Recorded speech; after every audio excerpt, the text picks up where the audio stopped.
I came across Elon at a amateur rocket event, and so I was introduced to him.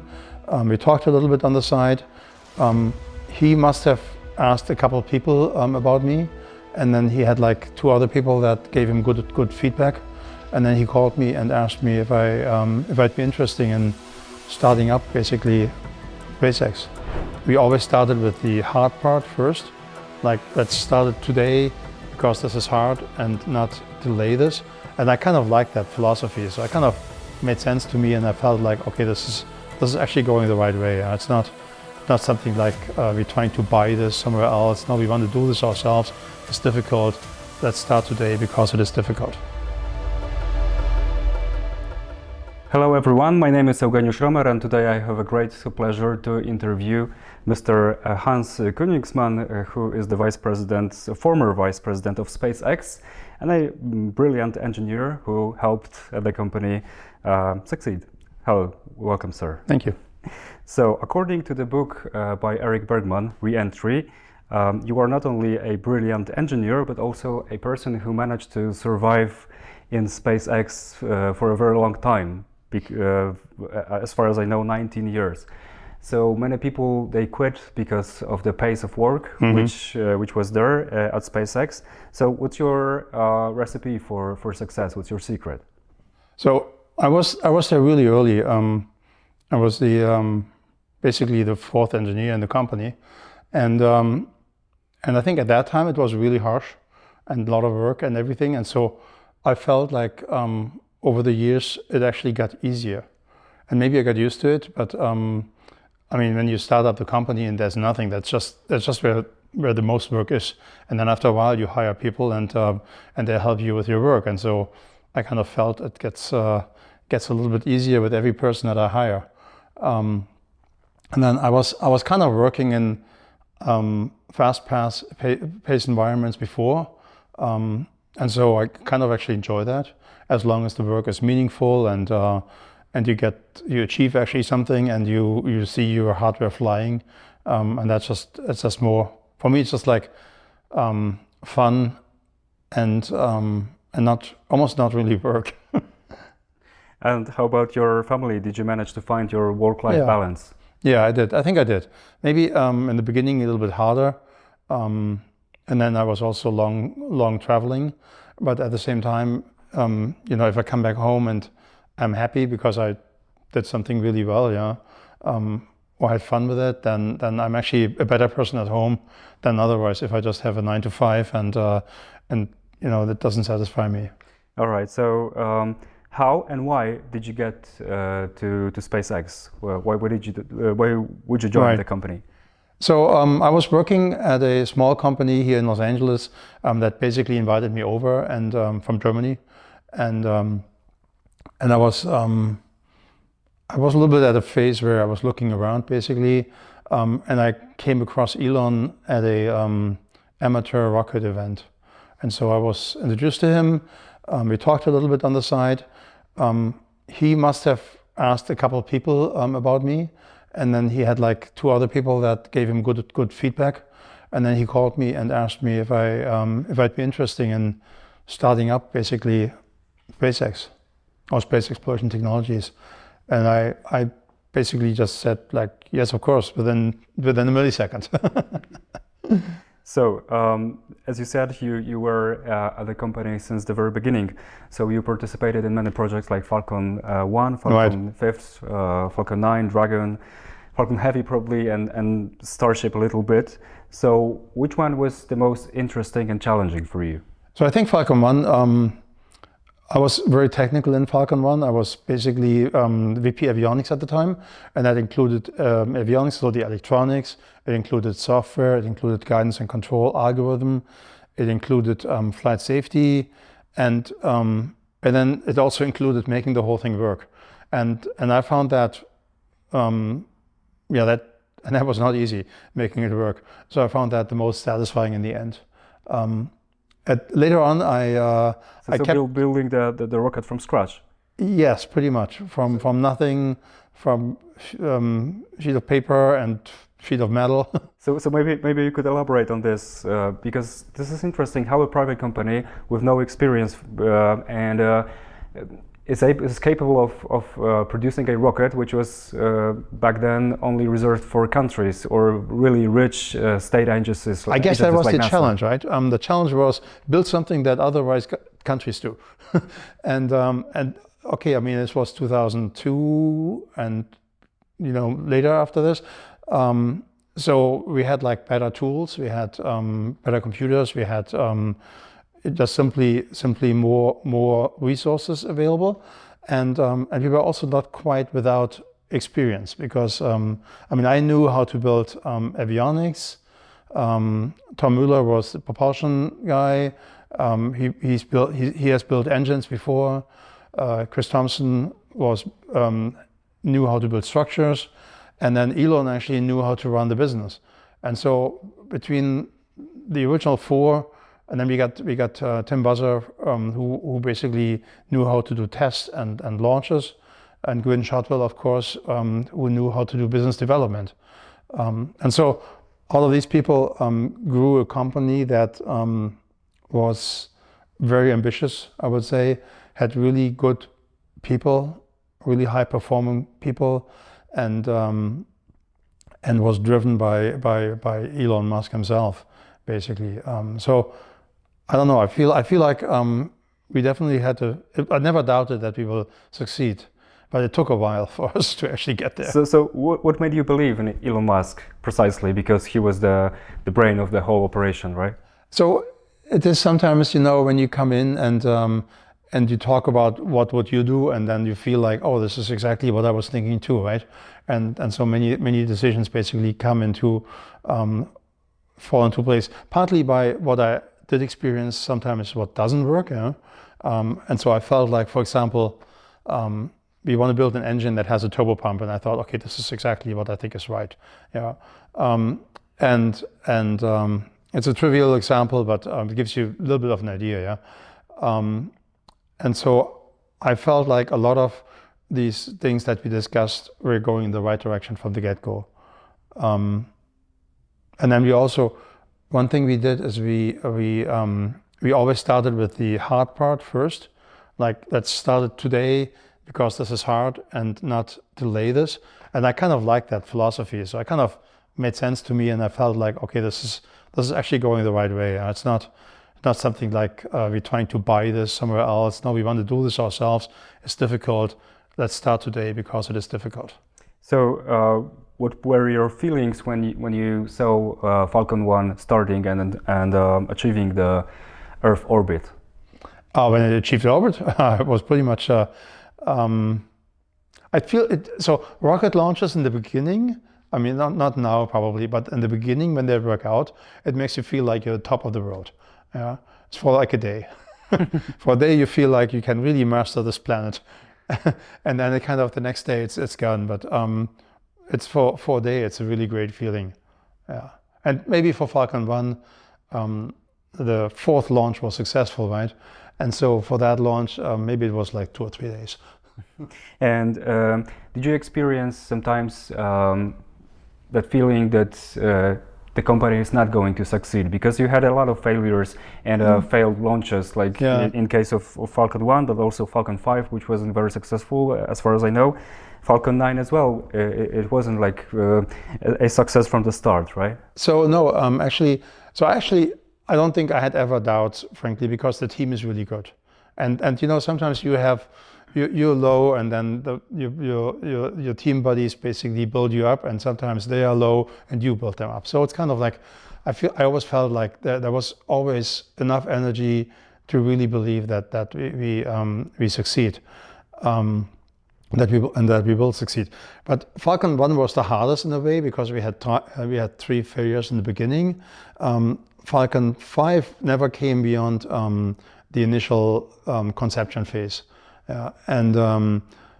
Or conceptual phase. And then Falcon 9 was really built, and Falcon 9 actually succeeded from the get-go. The first launch was successful. And so that was actually something that I thought was really also, you know, big rocket, and we actually succeeded from the get-go. I thought that was pretty good. And then the same is true for Dragon. Basically, Dragon succeeded from the get-go. Crew Dragon to Falcon Heavy from the get-go. So yeah, I think if you know how to build one rocket, you can probably build other rockets too. Yeah, but there is a difference between rockets that, let's say, deliver satellites into orbit, and there is a difference, between them and a Dragon, for example, which was supposed to not only take cargo to space but also people. So it's a high responsibility, and you were responsible for reliability. Right. So yeah, so. Could you elaborate a bit on your work to make it work, actually? So I think actually on the rocket has to be reliable enough for both human spaceflight and satellites. And one thing we also did, we never really compromised on quality. We never said, oh, because you want to make it cheap, we're going to go with this dubious technology or whatever, with this cheap technology. No, we really tried to make good technology cheap. But not take any. Sorry to interrupt you, but Eric Bergman, he wrote that if you want to run a space industry company, you have to be scrappy, right? True, So, but that doesn't mean that you compromise on quality. You have to figure out what actually defines quality. What do you need? Yeah, and then actually verify that is what you do get. Yeah, and I don't think we ever compromise on quality or reliability. One thing we did really is we tested a lot. And so testing shows you how things really work and how reliable they are. And they also show when, weaknesses and deficiency on components. And so you can actually improve them. So we did a multitude of that. We never compromised on quality. We tested a lot, and we actually iterated on a part. So if testing shows this is not great, then we would change that and go into the test again until it basically worked, so that we say, okay, this part is good, we can fly it. So how did you feel when the Crew Dragon was, lifting to the space with people? With Bob and Doug? Yeah, on board. So this responsibility that you bore at this time. I want to say maybe tense, but not really. No, I was chewing my nails, if that's what you mean. Yeah, I was certainly tense and watching it like a hawk. I was in the control room for that, and we made sure everything is working and everything is good to go, and we tested enough to be relatively certain, right? I mean, you're never 100% certain, but you can do 99.99, something like that, and then at one point you got to trust your engineering into your test. And the astronauts probably are also aware that something might go wrong, and they decide to do it anyway. Dragon had an integrated escape system. So in other words, if the rocket goes wrong, then the Dragon can actually escape. That hasn't been used so far, thank God. But it is a little bit of like an assurance. A little bit similar to like airplanes with rocket parachutes. The little airplanes have that, so kind of like that. So your goal was not only to show that this is possible by a private company to send people and cargo to space, but also you wanted to make it affordable make it cheaper. So do you think what has to be done in order to make things like spacewalks, for example, that SpaceX also provides for very rich people, I would say, make it more affordable for people. So and not only this, but also travels to Moon, commercial ones, or to Mars, or to asteroids to acquire some minerals from them, for example. So the fundamental problem on space technology or space is actually not necessarily physics. Physics is one problem, but I think that actually can be solved. The problem is fundamentally cost.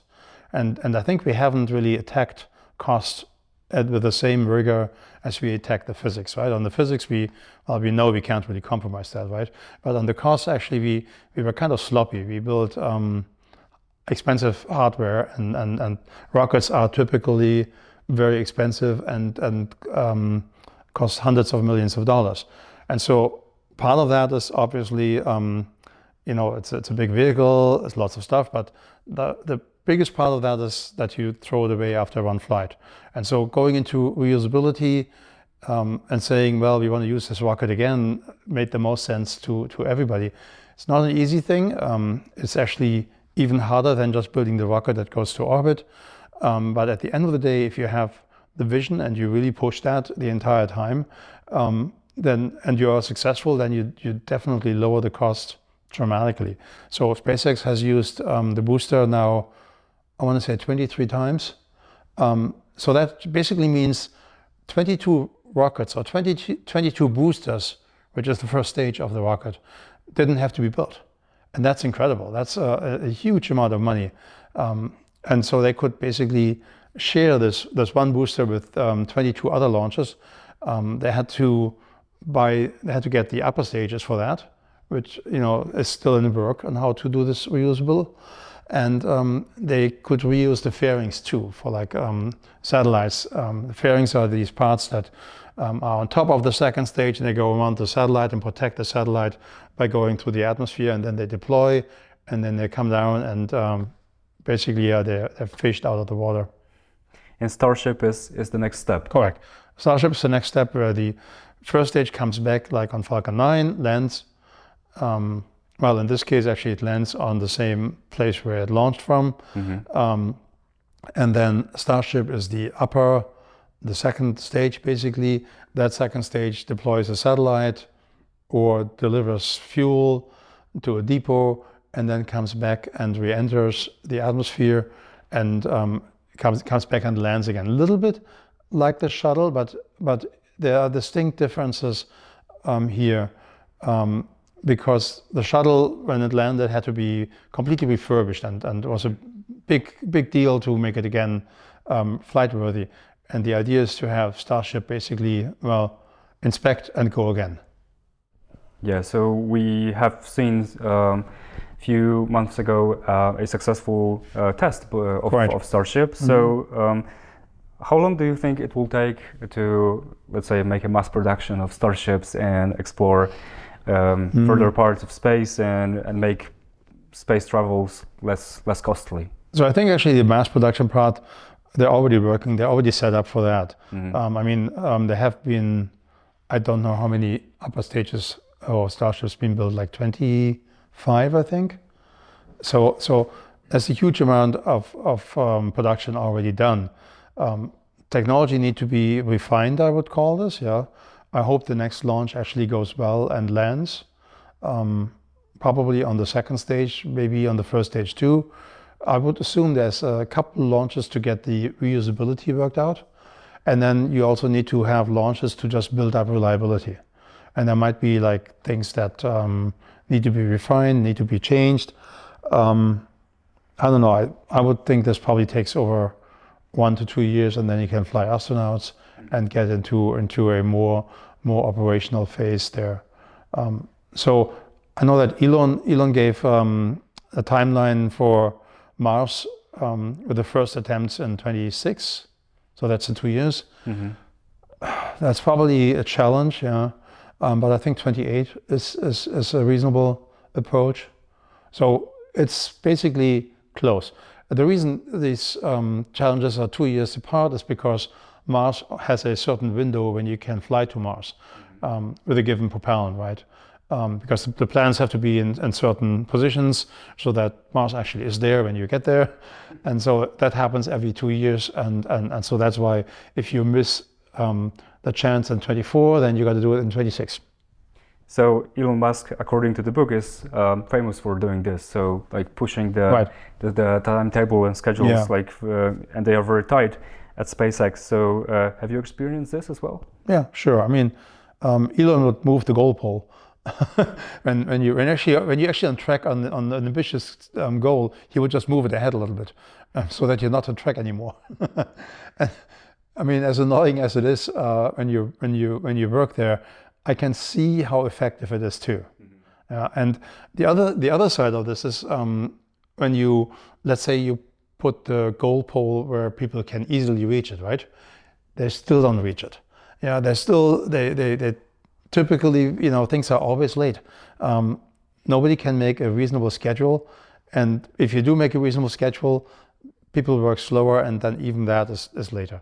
I've rarely seen reasonable schedules actually work out, and that's actually not true. Not just true for space. It's true for almost everything, whether it's new cars or new airplanes or even just new houses. Yeah, I mean, there's people that are keeping schedule, and that's great. But the majority is typically a little bit late. So he was going the other way around. Right. Elon Musk. He compressed the schedule, Yeah. and then it squeezed it open again a little bit, and that is the shortest path to success. As also, if you compress the schedule, you find out what you need to do in order to be faster. Because then somebody says, I can't do this because of that. That is information that you had not had before. So it's definitely useful to go through the exercise. Can we do anything faster? So it's actually helping also the people who work for him, right? So it makes them in some sense work more in some effective. sense it does, but it's also sometimes harsh on the on people when they cannot succeed basically on time. Yeah, sure. They just got to be happy with that they succeed faster than anybody else. So Starship, it was basically it was like built when you were retiring, right?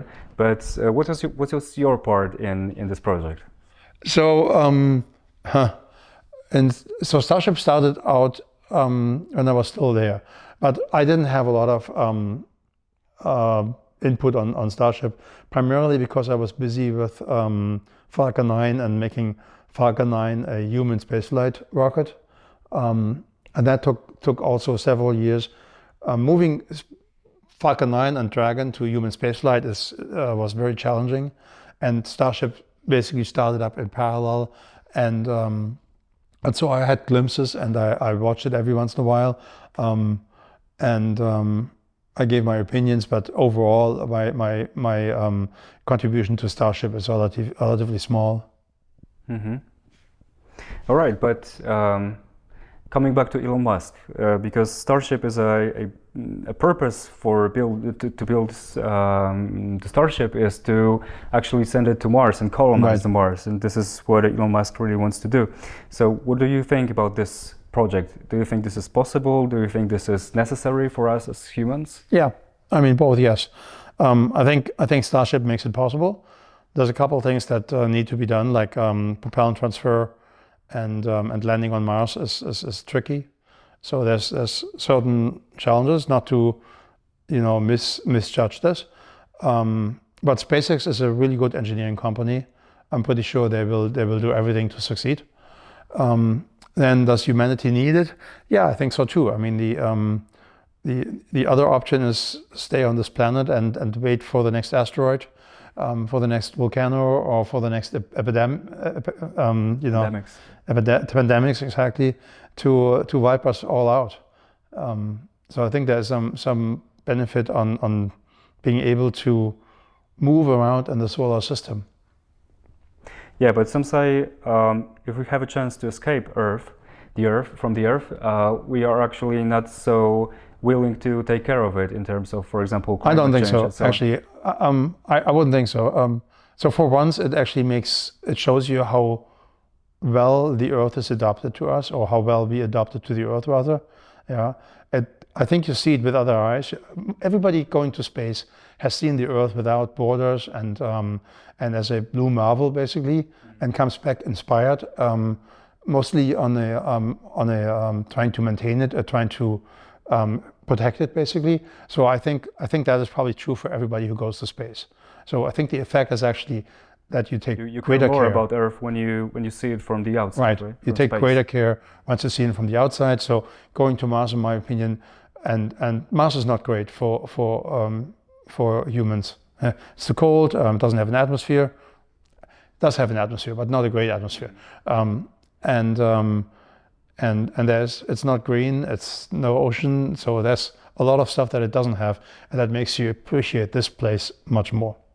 And to make human life sustainable, on Mars, you need not only to deliver people to Mars, but you also have to do all the settlements. Right. So what is required, and are you or where are you working at this at SpaceX as well? I wasn't working on the additional stuff beyond transportation, basically, right? But there are people working on that. You need to produce oxygen. You need to find water. You need to find fuel, or build fuel rather. Yeah.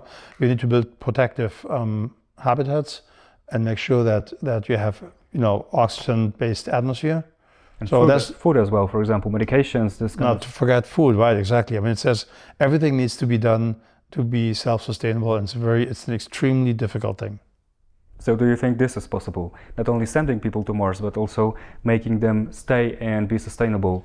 I think it is a numbers game too, right? It needs to have a certain size to be independent, but I think you should be able to engineer that there, and be able to grow food and provide all the services you have on this planet. But it's going to be rough. It's going to be like basically like living underwater, or comparable to living on, I don't know, like in the desert. It's not even worse than that, right? So it's going to be difficult to live there in the beginning. And how those people will look like, especially those who are going to be born there on Mars, because when people go to space, what we know is, for example, they experience the atrophy of muscles, for example. Yeah. But you may just physically change when you go to space. So how those people will look like? Yeah, there are several things that change when you go in mostly zero gravity, right? So you could actually, try to get some artificial gravity on ships. That's one way to do this. You also got to protect yourself from radiation once you're outside of the Earth magnetosphere. I think there's a bone loss problem. There's multiple problems on the medical side of humans, and there's a lot of research going into this on how to either compensate for the deficiencies that you have in space, or work with them and work around them, basically. Yeah, whether it is workouts or on the space station, right, with people trying to work out and maintain their muscle and everything, or protection from radiation. Lots of that also needs to be developed, but I also trust that this is something we can develop once we have the challenge. And you said that Mars is not very, let's say, habitable and hospitable for humans, but as far as I know, this is the best planet to live in. Yeah, this is the best planet. Our neighborhood. Everything else is even worse. Yeah, so let's talk about the moon, because as far as I know, there's the gravity is way smaller than on Earth, for example. Then this is a huge problem for the people. And how about Venus, for example? It's also close to us. Venus is no option. I think Venus is too hot. It's very hot there, but maybe we can somehow chemically alter the atmosphere of Venus. So that might be worth a try. But even then, it's so close to the sun that it just gets a lot of heat from the sun. So even if you change the atmosphere, it's still going to be hot. But the interesting thing is, let's see, I think I lost. Oh, right, Moon. So Moon has a sixth of the gravity. Mars has a third. So one of the questions is a third of gravity enough to maintain your bone structure, to maintain your muscle structure, or do you still need to do something there? Or is actually a sixth on the Moon enough to do this? Yeah, those are questions we don't know yet. People are investigating that. That's obviously part of the science experiments that go on. And I'm really curious to find out about that too, right? If Mars is sufficient. Where's the limit here? Is Moon the limit? Is Mars the limit? Is it somewhere in between? Those are really actually, those are good questions to have, actually. Yeah, so maybe we'll see in 2 years, right? In 2026. So coming back to Earth a little bit, you as a company, as SpaceX, you have proven that a private company can send people, can send cargo to space, and can even have technologies that countries are unable to acquire. So, like 20 years ago, only countries had those capabilities to do so, and very few countries, like the United States, obviously, but also China and Russia. So, how does it change the equation for those countries? The fact that SpaceX is developing so advanced capabilities and technologies. Yeah, we went beyond what the countries can do, right? I mean, we basically introduced reusability, or rapid reusability, and we were able to lower the cost of space travel significantly, which is something that well, I think nobody else so far has completed. There's a couple interesting companies working on that, and basically trying to build reusable upper stages too, because that's the really hard part, basically, the upper stage.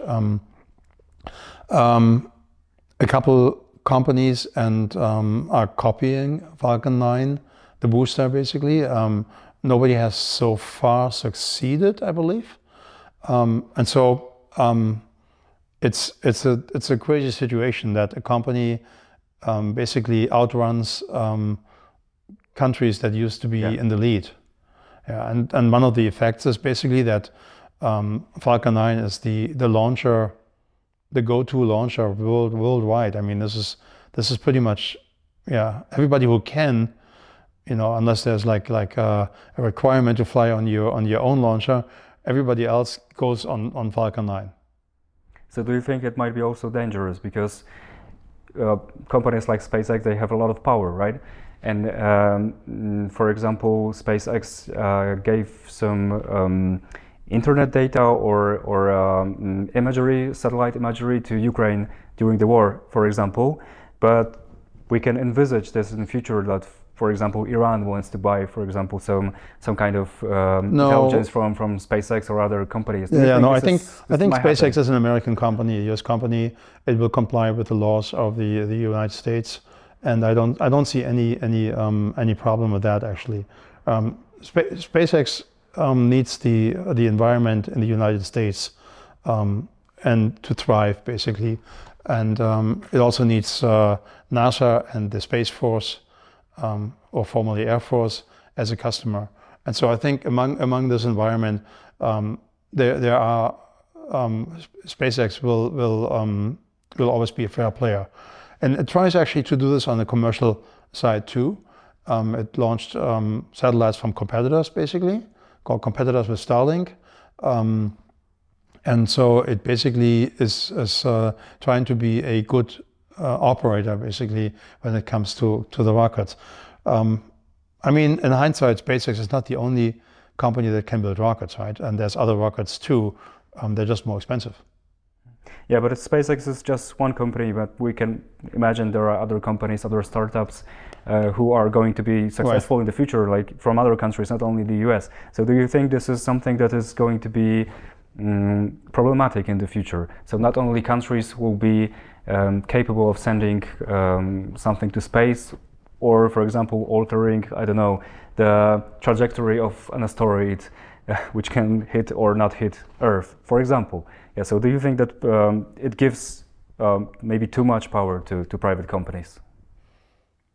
So wait, I mean, we're just saying that other companies can do that too. So if you all share the power, then... I mean in the future, yeah. If you all share the power, then you have all the same power at the end of the day. I don't know. I mean, it's a shift from government to private, but I don't think it means that private can go rogue on that. Private still is, or commercial companies still live in the environment that the government organizations used to live in before, right? And that means, they have to be lawful, they have to be safe, and so on and so forth, and follow certain rules on ITAR is certainly one of the rules that applies very strongly to SpaceX and to everybody who worked there.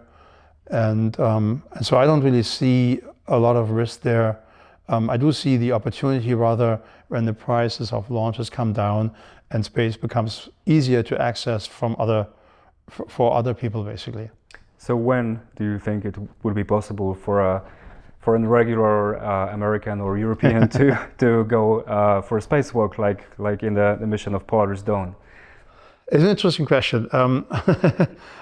Because I hope in my lifetime, obviously, but it will take some time. Yeah. If you look at Starship and try to guess a little bit the cost of it, and then assume you can be 50 people, maybe 100 is probably too close. 100 is pure transport, right? But maybe 50 people can go there on a cruise, yeah. And then that turns out to be not that much actually anymore. So the prices need some years to come down. There's also development being paid right now that needs to be reimbursed, basically. But fundamentally, I'm pretty optimistic that eventually more and more people can afford that. Would you like to go yourself? I would go myself, yeah. How about Poland? What do you think? Countries like Poland, which does not have a lot of capital, right, and that doesn't have launching capabilities, but on the other hand, we have some engineers and some talents. So how can we find our place in the space industry, in space race? So I think in Europe the situation is difficult because it's hard to get money, investment money, basically, to build up companies. But I find a lot of talent. There's very good engineers. It's also hard to launch from there because ideally you need some easterly ocean property. And be close to the equator, right? Well, and you want to be at the equator. You basically need to launch in a direction where nobody lives, because that is just the safest thing to do. And that is just difficult in Europe. There's a couple places up in the northern countries, like northern Norway and northern Scotland, where you can do this and just go over the pole. And then obviously there's you can find places in South America that are already being used, like French Guiana, and then basically use the power of Europe, basically. And that's, I think, generally what I would do. I would combine this in Europe and use the powers of Europe, because one country, it's difficult for the smaller countries to build up space, and putting it together like ESA is in principle a good idea, but it's also very bureaucratic, very slow. Things need to change there, in my opinion. If I really would know what it is, I would definitely say it, but I feel like things need to change in Europe for it to become competitive. Right now, it is just simply not. They, like I said, they build good satellites. They're fundamentally great engineers, great scientists, but I feel like their potential is not being used. So what kind of segments do you see for countries like Poland of the space industry, which are not maybe very capital consuming? So what can we find, like I don't know, building CubeSats or something? CubeSats is always a good beginning, but I would go a little bit more and try to build science satellites that are interesting for Poland. Earth observation is always important. Possibly work with other countries on that. And combine the power of that, but there's not a lot of stuff at space that is coming cheap. To be honest, it all has pretty high investment costs from the get-go. All right, thank you very much, sir. It was really interesting talking to you. Thank you for sharing your broad knowledge, experience with us and our viewers. Thank you. So this was Hans Koenigsmann, a former vice president of SpaceX. Many thanks to our viewers as well. Thank you and goodbye.